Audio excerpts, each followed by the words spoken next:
USS Agementicus, oh, here we go again, was one of the four Mian.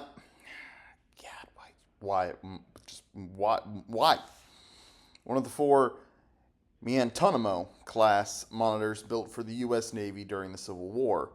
She was named after a mountain of the same name in York County, Maine. No, I'm not going through that again. She was laid down in 1862 at Portsmouth Navy Yard in Kittery, Maine, and launched on March 19, 1863. To speed up her construction, her hull was built from green wood.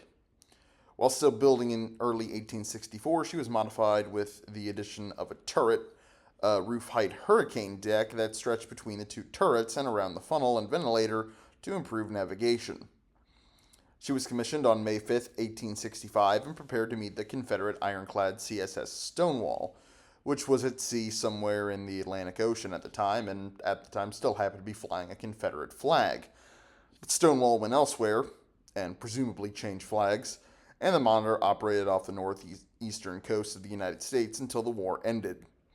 She was decommissioned at the Boston Navy Yard on September 30th, and remained laid up for 5 years, and eventually was renamed Terror, which I can actually say, on June 15, 1869.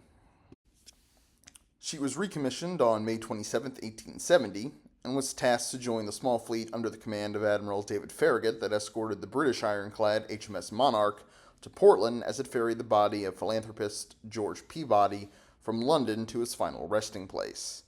Terror was assigned to the North Atlantic Fleet upon her reactivation, and at the time, paradoxically, she worked in the Caribbean, protecting American interests during the 10 Years' War in Spanish Cuba and the unrest in the West Indies.